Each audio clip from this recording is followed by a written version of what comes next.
No início deste ano, comecei nos domingos pela manhã a fazer uma exposição da carta aos Efésios. Mas agora, no mês de maio, excepcionalmente, a gente está dando uma pequena parada, porque mês de maio é o mês que a nossa igreja tem como foco a família. A família, como já temos dito muitas vezes, não é simplesmente um projeto humano. Família é a ideia de Deus. Duas das instituições que Deus criou: a família e a igreja. E elas não têm funções diferentes. Elas têm funções similares. Claro que existem coisas que são da igreja, coisas que são da família, mas em ambas há algo especial que Deus preparou para nós. Esses dois ambientes devem ser palco do amor. Devem ser ambientes onde você aprende a amar, ser amado, ambientes onde você aprende a cultivar o amor a Deus. E nós temos estudado nos pequenos grupos, alguns pequenos grupos, e também naquele livreto que disponibilizamos para os irmãos neste mês, o amor como sendo um grande fruto que tem várias manifestações, várias ramificações. E o amor, na verdade, é central. Não apenas na nossa vida individualmente, mas Deus deseja que o amor seja central na vida de nossa família. Mas para que isso não fique teórico, para que aquele mandamento de Jesus de amar a Deus sobre todas as coisas e ao próximo com a si mesmo não seja só uma teoria, a Bíblia vai explicando como podemos amar, quais são as formas do amor, quais são as evidências do amor.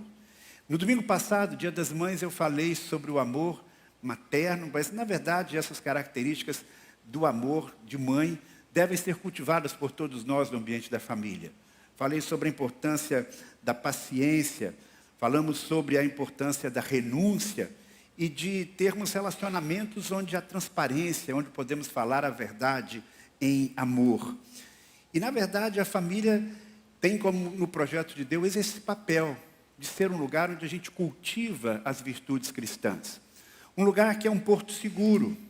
Um lugar quando todo mundo te desvaloriza, aí você chega em casa, o seu pai, a sua mãe diz: não, meu filho, está todo mundo dizendo que você é feio, mas você é lindo. Né? É aquele lugar onde as pessoas dizem: olha, você não é tão competente. Aí o marido ou a esposa diz: não, eu acredito em você, eu acredito que você é capaz, que você vai vencer, que você vai conseguir. Então nós temos muitas funções atreladas à família. Muitas áreas a serem desenvolvidas para que o amor floresça. E eu quero então hoje, e daqui a 15 dias, porque no próximo domingo nós vamos estar aqui falando sobre família, mas quem vai trazer a palavra nos 3 cultos é o pastor João Emílio. Então, daqui a 15 dias, quando nós vamos encerrar esse foco da família, nós queremos destacar hoje algumas evidências, e daqui a 15 dias, do amor no contexto da família. E o texto que eu escolhi para isto está em Gálatas capítulo 5, versículo 22 e 23. Porque como já temos visto e falado outras vezes, o fruto do Espírito, que é uma manifestação da presença de Deus em nossa vida, é o amor. E esse amor, então, ele se manifesta de diferentes maneiras. Amor significa alegria, paz, paciência, amabilidade, bondade, fidelidade, mansidão e domínio próprio. Imagine uma família em que essas características são vivenciadas, são cultivadas. Eu diria que é quase um paraíso aqui na Terra, não é verdade?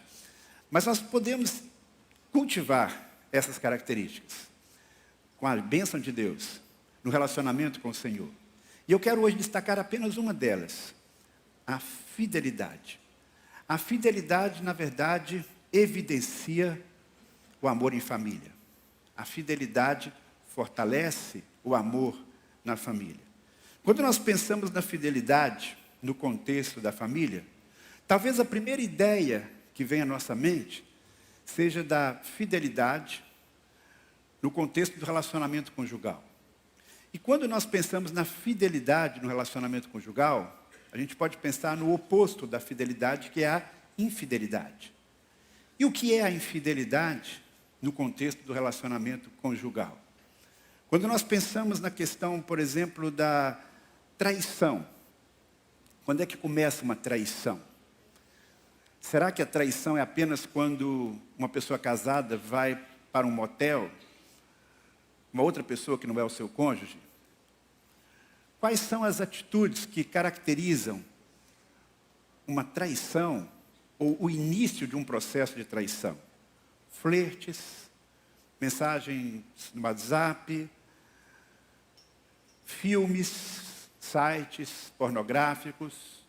Todas essas coisas, elas vão levando e caracterizam, na verdade, uma situação de traição. E a situação de infidelidade, de traição, de adultério, no contexto do casamento, no contexto da família, é uma das situações mais difíceis de serem administradas, das mais dolorosas. No tempo em que eu fazia o aconselhamento de noivos aqui na igreja, eu geralmente perguntava para os casais, qual seria a coisa mais difícil de você administrar, que você acha que impactaria o seu casamento, que poderia levar até mesmo a um divórcio? E praticamente a resposta unânime que eu tinha era uma traição. Porque, de fato, quando existe esse tipo de situação de infidelidade conjugal, não apenas o relacionamento dos dois é afetado e algumas vezes destruído, mas toda a família sofre muito. Porque os desdobramentos dessa situação, muitas vezes são imprevisíveis e sempre muito doloridos. O duro é que a infidelidade não atinge apenas aquelas pessoas que não conhecem Deus, a palavra de Deus. A Bíblia mesmo relata a história de servos dedicados, alguns deles líderes extraordinários, homens que impactaram a vida de tantas pessoas com decisões corretas em outras áreas da vida, mas que fracassaram no contexto da sua vida conjugal e familiar. E aí eu me lembro de gente como Davi, como Salomão, como Sansão. Uma das histórias mais tristes que nós temos na Bíblia é exatamente aquela que ocorreu com Davi. Essa história está registrada lá no livro de 2 Samuel, no capítulo 11. Nós não vamos ler o texto bíblico, mas você certamente se lembra do que aconteceu e depois você pode checar na Bíblia para ver os detalhes. Mas o que esse texto nos traz é que Davi estava no lugar errado, na hora errada. Ele deveria estar lá na frente de batalha com seus soldados, mas ele estava no seu palácio, no terraço, e de repente ele está ali, fora do projeto de Deus para a sua vida naquele momento. E geralmente quando nós estamos fora do lugar que Deus nos colocou, nós nos tornamos mais vulneráveis. E ele vê uma linda mulher se banhando ali próximo ao palácio, quem sabe num lago, num rio. E o fato é que ele é atraído pela beleza daquela mulher. E como ela é o rei, e o rei teoricamente podia todas as coisas, ele vai deixando que a cobiça vá crescendo no seu coração, e ele manda trazer aquela mulher. E ele vai para a cama com ela. Depois a despede para a sua casa. Mas acontece aquilo que ele não podia prever. Depois de uma noite de prazer, depois de ter adulterado, de ter pecado diante do Senhor, ele recebe alguns dias depois uma notícia. Batseba envia para Davi um recado: olha, eu estou grávida. E talvez essa seja uma das piores notícias que um homem pode receber quando ele tem um relacionamento extraconjugal. Estou grávida, agora tem uma vida envolvendo as nossas vidas. E o fato é que ele fica desesperado, ele tenta maquiar aquela situação, ele tenta resolver esse problema, chamando de volta o marido daquela mulher, que era um soldado, que estava lá na frente de batalha. E ele então traz Urias, para que ele possa dormir com a sua esposa, para que possa passar um tempo com ela, e na expectativa de que eles pudessem ter um relacionamento íntimo, e depois aquela criança nascendo seria atribuída ao relacionamento do casal. Mas os planos de Davi dão errados, porque esse leal soldado não aceita sequer entrar em sua casa. Ele diz: como é que eu posso dormir com a minha mulher, ficar com a minha esposa, enquanto eu sei que meus companheiros estão lá correndo risco de vida na frente de batalha, e eles tentam embebedá-lo, mas ele não vai para casa, de jeito nenhum.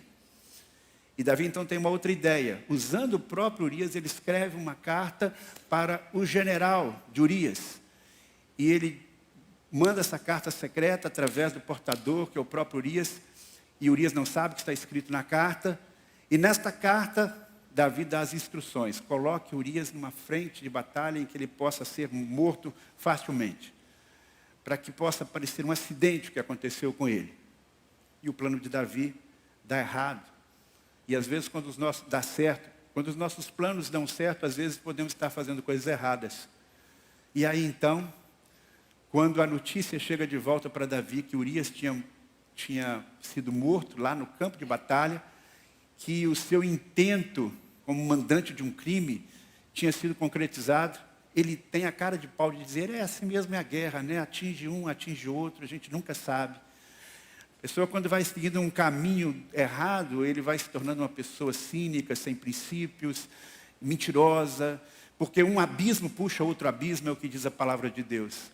E o fato é que depois deste episódio, Davi fica com peso na consciência, mas ele não é capaz de confessar o seu pecado, até que Natã, profeta do Senhor, confronta Davi e vem uma série de consequências na sua vida. Sua vida familiar já estava com problemas, agora os problemas se agravam. O seu filho Absalão passa a desrespeitá-lo. Essa notícia, de alguma maneira, sai para além das paredes do palácio. Absalão se deita com as esposas de seu pai, promove uma rebelião contra Davi. Davi tem que se afastar do trono por algum tempo. Há um problema de estupro na própria família. Enfim, a família de Davi sofre as consequências, também ligadas com certeza a esse erro, a esse pecado tão terrível. Eu não estou dizendo que se você cair numa falha como essa, toda a sua família vai se desestruturar, mas eu estou dizendo que as consequências de um pecado nessa área são muito sérias e de difícil reparação. Então, essa experiência vivida pela família de Davi foi tão forte que certamente Salomão viu isso tudo acontecendo, e Salomão é um dos filhos de Davi, que ele no início da sua vida, inspirado por Deus e observando a realidade ao seu redor, ele escreve no livro de Provérbios sérias advertências, especialmente contra situações que levam a um divórcio, situações que levam à infidelidade. Ele fala da mulher adúltera. E lá em Provérbios capítulo 5, versículos 3 a 5, nós lemos: pois os lábios da mulher imoral destilam mel, sua voz é suave, é mais suave do que o azeite, mas no final amarga como fel, afiada como uma espada de dois gumes. Os seus pés descem para a morte, os seus passos conduzem diretamente para a sepultura. Ainda em Provérbios 6 e 7, Salomão aprofunda essa ideia e vai traçando ali, mostrando como é o jogo de sedução que leva à destruição de tantas vidas. E quando nós lemos essas advertências, nós ficamos pensando, como é que depois de Salomão, sabendo de tudo isso, ele também seguiu por essa trilha errada de se envolver com tantas mulheres e a sua família se desestruturar de tal maneira que o seu filho não foi competente o suficiente para dar sequência ao seu trabalho como rei. Mas Jesus vai mais além. Ele não fala apenas do ato que gera traição. Ele fala que se você quer seguir fora desse caminho, você precisa estar atento àquilo que está na sua mente, àquilo que está no seu coração. Por isso ele diz: vocês ouviram o que foi dito, não adulterarás, mas eu lhes digo, qualquer que olhar para uma mulher para desejá-la, já cometeu adultério com ela no seu coração. Então nós vemos que a questão aqui é muito mais profunda, pois com sinceridade, qual o homem mesmo, casado ou solteiro, que já não adulterou no seu coração? As oportunidades estão aí presentes, talvez como nunca antes no passado. Há poucos cliques no computador, no celular, no controle remoto, você tem acesso a todo tipo de material. E é preciso então uma determinação clara, no íntimo do seu coração, para não seguir por esse trilho. E acima de tudo, uma postura de dependência do Senhor. É interessante que, especialmente no caso de um cristão, dificilmente uma situação que leva ao adultério acontece assim, de repente, como aconteceu com Davi. Eu penso que essas situações em que a pessoa vê alguém e a deseja, vai para a cama com ela, isso é uma coisa que acontece mais num ambiente que não é um ambiente cristão. Isso acontece muitas vezes nos filmes, nas novelas. Eu sei que acontece também na vida real, mas muito provavelmente na sua vida, na minha vida, meu irmão, isso não aconteceria nessa velocidade. Até porque isso acontece também com mais frequência com pessoas que são ricas, que são famosas, que são poderosas como Davi. Mas gente simples como você e eu, o processo certamente é um pouco mais longo. E por isso que essa advertência de Jesus é importante. Não deixe que a fantasia vá tomando conta da sua mente e do seu coração. Não abra guarda, seja cauteloso desde o começo. Porque a fidelidade conjugal ela muitas vezes não é quebrada da noite para o dia, mas num processo que vai juntando uma série de circunstâncias e facilidades, de oportunidades, e se você não corta do início, você se coloca numa posição de profunda vulnerabilidade. Isso vale tanto para os homens, quanto para as mulheres também. Guarde então a sua mente, guarde o seu coração. Homens, literalmente, desviem o olhar. Não cultivem pensamentos românticos com qualquer pessoa que não seja o seu cônjuge, porque a fidelidade começa na mente. Mas a fidelidade transcende a questão de você ter um relacionamento íntimo com uma pessoa que não é o seu cônjuge. A fidelidade conjugal tem outras facetas. Fidelidade conjugal tem a ver com promessas que são feitas. Lembra aquelas promessas feitas no dia do casamento? Hoje em dia acontece algo diferente do que acontecia 30, 40 anos atrás. Naquela época, nós pastores tínhamos lá aquele texto já programado e apenas líamos, né? Você promete ser fiel à sua esposa na riqueza, na pobreza, na saúde, na doença, nos dias bons, nos dias maus, até que a morte separe. E tudo que o noivo e a noiva tinham que fazer era dizer sim, eu prometo, ou repetir as nossas frases. Hoje em dia, e acho melhor hoje em dia o que acontece, os casais fazem aquela declaração bonita, personalizada, né? E aí eles prometem, eu diria literalmente, mundos e fundos. Eu fico tão impressionado com as declarações que acontecem nesse dia. Olha, sem você a minha vida não tem mais sentido. Um dia eu descobri você e um mundo novo se abriu para mim. E vai por aí afora. E então, todos os dias eu vou ser a pessoa assim, mais generosa. E se um dia eu não for, você me perdoa. E por aí vai. E eu fico pensando, nossa, que coisa maravilhosa, né? Algumas vezes dá vontade de falar assim, cai na real, mas eu não vou estragar aquele momento, né? Eu não vou estragar aquele momento. O fato é que as promessas são maravilhosas. Mas e a fidelidade que acompanha essas promessas? Às vezes, poucos meses depois, toda aquela fantasia, tudo aquilo já foi por água abaixo. Porque não faltou o quê? Fidelidade. Fidelidade é aquilo que você prometeu ao seu cônjuge, diante de muitas testemunhas e, acima de tudo, diante do Senhor. Pode ser que você nunca caia no adultério, mas pode ser que muitas dessas promessas que você fez ao seu cônjuge, no dia que você se casou, elas já foram abandonadas há muito tempo. Prova disso é que o número de divórcios continua sendo muito grande. Prova disso é que o divórcio não é mais uma realidade apenas dos atores, dos jogadores de futebol, em quem tem grana para se casar muitas vezes. Porque, sim, divórcio dá despesa. Até por economia vale a pena você continuar casado. É complicado, né? Mas, obviamente, essa situação é uma situação muito comum. Antigamente, no nosso meio, o divórcio era uma exceção. Hoje, é muitíssimo comum você ter pessoas na faixa de 40, 50 anos que já não estão no primeiro casamento. Quando eu estou falando aqui, meu objetivo não é trazer culpa para o seu coração, mas é mostrar que nós vivemos uma outra realidade. Talvez no passado, algumas pessoas não se divorciavam por uma questão de comodidade. A mulher não estava tão empoderada, não tinha meio de cuidar de si, e às vezes aguentava um casamento que passava todos os limites. Mas para além de todas essas circunstâncias, um fato continua imutável. O desejo de Deus é que nós possamos criar relacionamentos em que o divórcio não esteja presente. Se ele aconteceu, vamos em frente, vamos vencer, mas o ideal de Deus deve ser preservado no coração, especialmente daqueles que são jovens, daqueles que estão começando a sua família e daqueles que ainda hão de construí-la. Mas a fidelidade transcende, no contexto da família, esse compromisso com o seu cônjuge, de se esforçar para ser o melhor marido possível, a melhor esposa possível, mas também envolve a sua responsabilidade como pai, a sua responsabilidade como mãe. Você diz, mas pastor, onde é que estão escritas essas responsabilidades?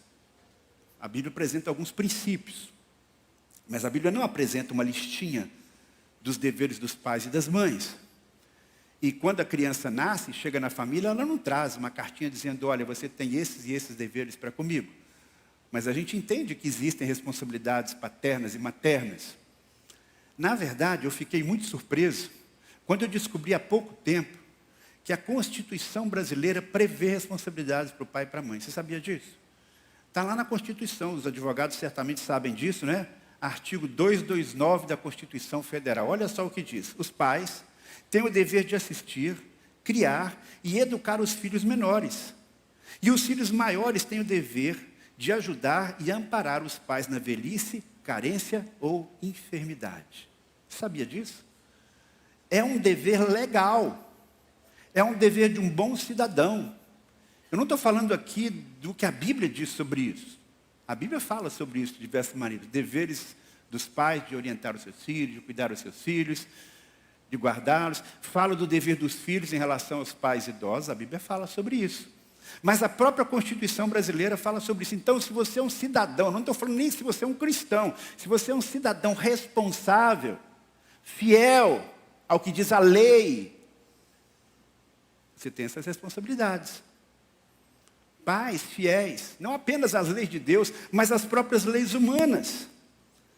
E fidelidade, meus irmãos, tem a ver em cumprir essas responsabilidades inerentes ao seu papel de pai, ao seu papel de mãe, ao seu papel de filho em relação aos seus pais. Ninguém obrigou você a se casar, você que é casado. Ninguém obrigou você a ter filhos, mas uma vez que Deus lhes concedeu, você passa a ter uma responsabilidade. E você deve ser fiel no cumprimento desta responsabilidade. E esta fidelidade tem várias facetas. Cuidado, amor, carinho, atenção. Mas há um aspecto que é muito óbvio quando você fala de fidelidade. Em relação a qualquer pessoa. E na sua família também. Que é simplesmente você cumprir aquilo que você prometeu. Se a gente cumprisse o que prometeu, quanta coisa seria resolvida na vida da nossa família, não é verdade? Simplesmente cumprir o que prometeu. Lembram o que você prometeu no seu casamento? Cada vez que há uma situação de rompimento conjugal, certamente um dos dois não cumpriu o que prometeu. Concorda? Não cumpriu. De alguma forma, ele não agiu de maneira a consertar os problemas e a resolver os problemas. Um dos dois ou os dois. Mas a confiança tem a ver com coisas simples do dia a dia. A palavra tem que ser confiável. Já falei um pouquinho sobre isso domingo passado e volto a repetir. Aquele pai que diante de uma travessura da criança, diante de um erro da criança, diz: eu vou te matar, vou acabar com você, menino, acabar com sua raça. Não fale isso, porque não é verdade. Você não vai fazer isso, eu espero que não. O fato é que muitas vezes a gente promete, faz ameaça que vai fazer alguma coisa e não faz. Ou então promete coisas boas, para barganhar com o filho, para conseguir alguma coisa do filho. E falha. E essa responsabilidade é dos pais. Essa responsabilidade é de nós, os avós, porque nós estamos hoje cada vez mais participando da educação dos nossos filhos. No domingo passado eu falei com o nosso netinho Pedro. Pedrinho, amanhã nós vamos no circo. Eu gosto de circo e acho que criança também gosta. Então eu falei, vamos ao circo. Na segunda-feira, quando eu fui pegá-lo, porque segunda-feira é meu dia de folga, e geralmente eu fico um tempinho com ele, então fui pegá-lo na escola. Quando ele me viu, ele disse: e aí, vovô, vamos no circo? E aí eu percebi que o circo, de manhã eu vi que o circo não funciona na segunda-feira. Falei, ih. Aí eu expliquei meu filho, meu neto, Pedrinho, você não vai dar para o vovô levar você no circo, porque o circo hoje não abre, eu vou te levar um outro dia. Aí estou com essa dívida agora com ele, porque essa semana não deu isso ainda, eu tenho que arranjar uma noite livre para levá-lo no circo. Mas o fato é que ele ficou assim meio frustrado, eu percebi aí como bom avô, eu falei assim, mas eu vou te levar no Iguatemi. Ele começou já a ficar animado. Nós vamos tomar sorvete. Tá bom. Aí, depois que ele dormiu à tarde, quando ele acordou, vamos para o Iguatemi? Vamos. Aí fomos. Quando a gente chega lá, ele quer ir num brinquedo muito caro. E aquele dia eu não estava muito afim de gastar. Eu falei assim, não, Pedro, não vai dar certo esse brinquedo, é muito caro e tal. Eu já tinha dado um outro passeiozinho com ele, uma outra coisa lá. Aí ele ficou frustrado. Eu falei assim, vamos tomar o sorvete? Ele falou assim, não. Por quê? Não, estou com raiva, não quero o sorvete, não. Aí eu falei, o negócio está sério, né? Eu acho que eu vou tomar o sorvete sozinho. Mas aí eu fui engabelando ele ali, aí levei num outro brinquedo, que ele ficou feliz. Um brinquedo mais barato um pouco, levei. Aí quando ele saiu daquele brinquedo, ficou lá um tempo. Aí eu fiz um teste com ele. E aí, Pedrinho, vamos para casa, né? Está na hora de ir para casa. Ele disse, e o sorvete, vovô? Ou seja, a criança não esquece. Mesmo um menino de 3 anos, 4 anos, 2 anos, se você prometeu, tem que cumprir. Ele tomou o sorvete. Né? O fato é que a sua palavra tem que ser uma palavra confiável. Isso se chama o quê? Fidelidade. Se o seu filho olha para você e vê, o papai é fiel, o que ele prometeu, ele vai cumprir, ele só não cumprirá se não tiver jeito mesmo, se aconteceu algo fora do controle dele. Você estabelece um padrão. Você estabelece um exemplo. E o que a nossa sociedade hoje mais precisa é de bons exemplos. As pessoas precisam saber que o lar é um lugar seguro, um lugar de gente que cumpre as suas promessas. A fidelidade, meus irmãos, ela traz segurança emocional. No ambiente que os pais não cumprem os seus deveres, não cumprem as suas promessas, é um ambiente terrível. Fico imaginando a dor de muitas crianças que ficam esperando o pai, que diz, eu vou passar e vou te pegar. O casal já está divorciado, o menino fica olhando para a porta, esperando o pai que não vem, a mãe que não aparece. Estava lendo essa semana um livro que o pastor Léo me deu, muito bom. Garota Gay, Deus Bom. É um livro que fala sobre uma jovem norte-americana que conseguiu sair da vida do lesbianismo depois de muitos anos, teve uma experiência impactante com Cristo, formou a sua família, mas teve uma infância muito sofrida, de abuso sexual, de ausência paterna, e a descrição que ela faz deste sentimento que ela teve de um pai ausente, um pai que não cumpriu os seus compromissos de pai, ou que talvez nem tivesse consciência desses compromissos, é algo que me tocou muito. Ela diz que tinha uma grande frustração porque o seu pai não estava nos aniversários. De 18 anos de vida que ela tinha, o seu pai foi apenas em um aniversário. Seu pai não era aquele que a acompanhava, que não acompanhava seus estudos, que prometia passear e não aparecia. E ela disse que o seu coração se acomodou para não sofrer tanto. Ela disse que procurou manter do lado de fora aquele homem cujo sangue ajudou a fazê-la existir. E ela narra no livro uma conversa com seu pai, que eu fiquei assim impressionado. Ela disse que um dia o seu pai, já quando ela estava assim na pré-adolescência, chegou para ela e disse assim, você sabe que eu amo você, certo? Ela disse que desviou o olhar, porque ela não queria que o seu olhar traísse o ceticismo, e ao mesmo tempo que aquela palavra comovia, ouvir aquela declaração do seu pai, embora ela não acreditasse naquilo. Mas ela disse sim. Olhando para o outro lado, ela disse sim. E olha só o que o pai respondeu para ela. Do jeito que eu sou, posso amar as pessoas sem precisar estar perto delas. Por exemplo, eu amo você e todos os seus irmãos. E ele tinha 2 filhos com a primeira mulher. Também amo a minha esposa, que era a sua terceira esposa, mas esse é o meu jeito. Caso algum de vocês queira deixar de falar comigo, ok. Ou simplesmente me abandonar, eu não me importaria com isso. Não quer dizer que eu não amo, apenas que isso não me afeta. Já pensou ouvir uma resposta dela? Aí ela coloca então a reação dela a esta declaração do pai. Ela diz o seguinte, eu não consegui entender como esse homem, meu pai, podia dizer a mim, sua filha, que qualquer tentativa de me distanciar dele não iria significar nada, que eu não o afetaria em nada. Na verdade, ele poderia continuar com sua vida sem que eu estivesse nela, como ele sempre fizera durante todo o tempo, com a paz constante de um homem sem pecado. Essa confissão dava sentido ao seu método de paternidade ao longo dos anos. Obviamente, isso significava que ele tinha a capacidade de amar sem se importar com o ente amado, de vir um dia e nunca mais voltar. Que ele seria capaz de sentar em frente a uma pessoa com o mesmo semblante tranquilo e escolher nunca mais vê-la. Isso deu a prova que não era possível que esse homem realmente me amasse. Ou se me amava, era um amor eventual. E em meu coração não era capaz de suportar, e o meu coração não era capaz de suportar isso. Daquele dia em diante, eu nunca mais telefonaria para ele. E eu duvido que ele tenha se dado conta disso. Essa é a situação de muitas pessoas no mundo.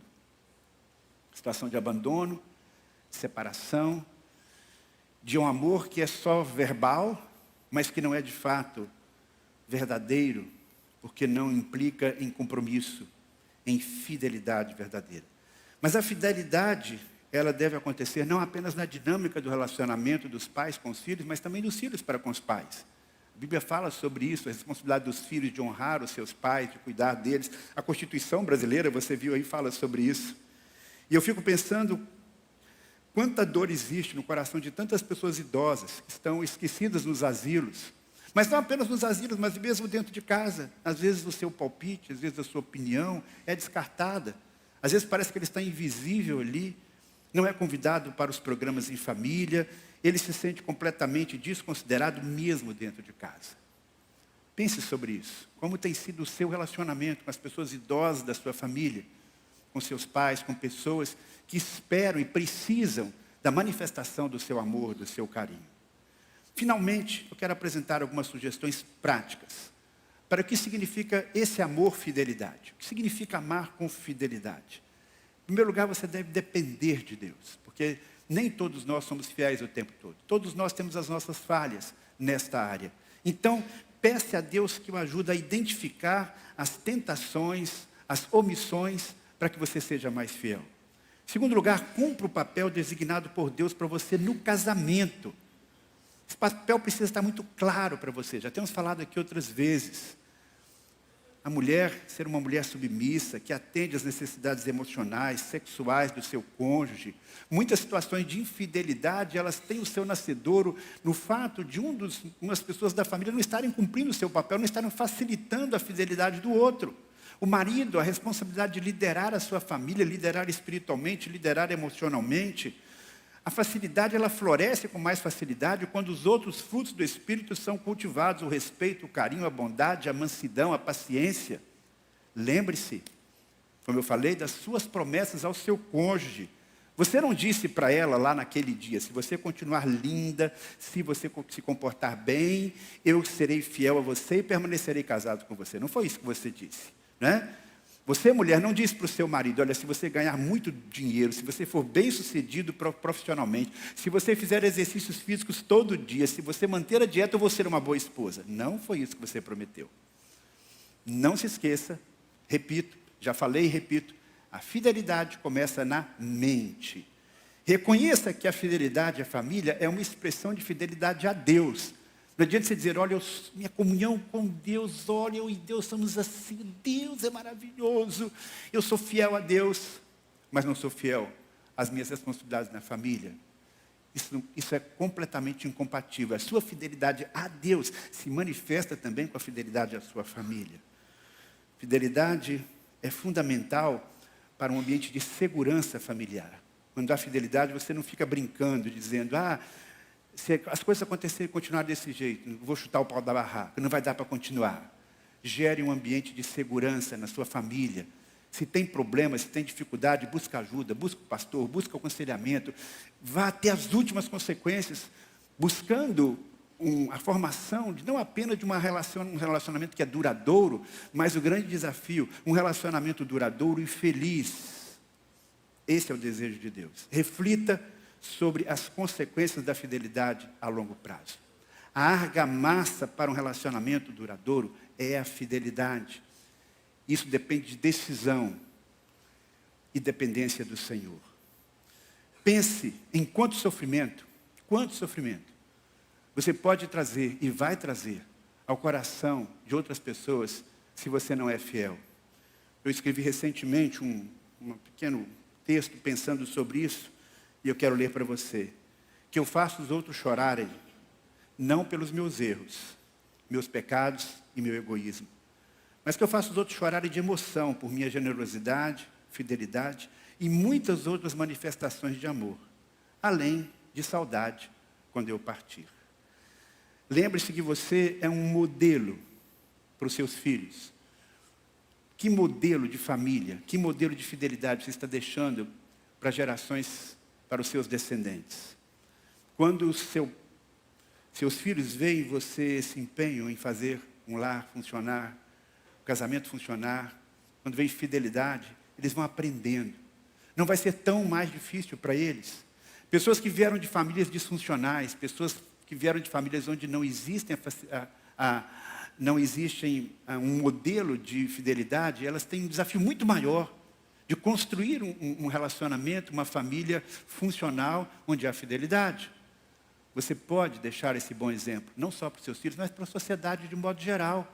Para que as pessoas acreditem que isso que a gente está falando não é uma utopia, mas que a proposta da palavra de Deus é viável. A gente precisa acreditar nisso. E a gente precisa demonstrar isso. Assuma então as suas responsabilidades como marido, como esposa e também como pai, como mãe. não como um fardo, mas como um privilégio, até porque algumas responsabilidades específicas que você tem hoje com filhos pequenos, você não terá mais daqui a 20 anos, daqui a 15 anos. A realidade muda. E se você cumpre bem o seu papel hoje, se você faz bem a sua tarefa de casa hoje com seus filhos pequenos, tarefa de casa, não estou falando de tarefa simplesmente que vem da aula, mas os seus deveres do dia a dia, muito provavelmente você vai ter muito menos dificuldade e muito menos trabalho com eles lá na frente. Com relação aos seus pais, lembre-se das suas responsabilidades filiais. Uma expressão de gratidão por tudo aquilo que eles já fizeram por você. Pastor, mas eles não fizeram muito por mim. Então faça como um ato de obediência a Deus. Você tem pais idosos? Procure incluí-los nos seus programas, convide-os para a sua casa, para um passeio, para um lanche. Enfim, envolva-se na vida deles, envolva eles na sua vida. E procure identificar em sua vida e na sua família quais as áreas de fidelidade que precisam, quem sabe, ser construídas, em alguns casos recuperadas ou aperfeiçoadas. Concluindo, existem outros conceitos ligados à palavra fidelidade. A palavra fidelidade tem várias nuances, e uma delas é bem interessante. Eu vou ler para você para ficar mais claro e você captar esse conceito. Preste bem atenção, porque talvez você nunca tenha ouvido isso que eu vou dizer agora. Fidelidade na tecnologia e nas comunicações eletrônicas pode designar a qualidade dos sons ou imagem.